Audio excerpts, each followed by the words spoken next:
Yes, I did the Invisalign. I've wanted to do that for a long time. I was very self-conscious with my teeth because when I was younger, I don't know what exactly it's called, but when your baby teeth fall out, there's no adult teeth behind. So when I was 13 years old, I wore braces for 8 years.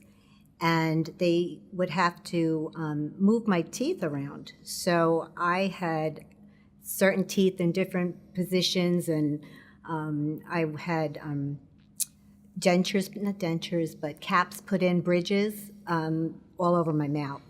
So I knew that I was very self-conscious about that. And smiling was very difficult.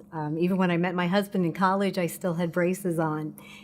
And then, you got married, had a family, and, children have to go to school and college. So I waited.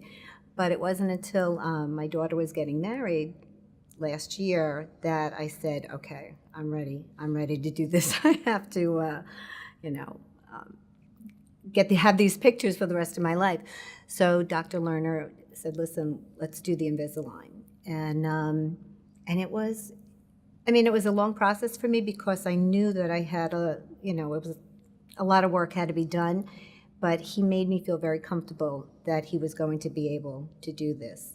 And it was. It was a long time. When you would take my bridges off, I didn't have any teeth there, so it was a lot of work.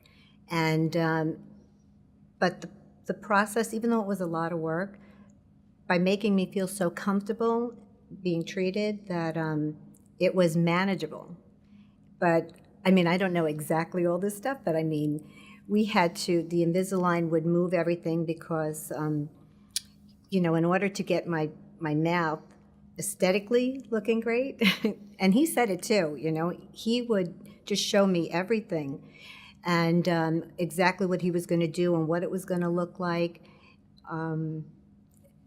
So I just went with it, and I trusted, and I tell you, I'm very pleased with the whole process. Oh yes, my smile does look good. I get compliments all the time, for people that have known me all my life because they would see me in pictures, and I very rarely put a big smile on. So, and that was the first thing. Everybody, even at work, they're like, "Oh my gosh."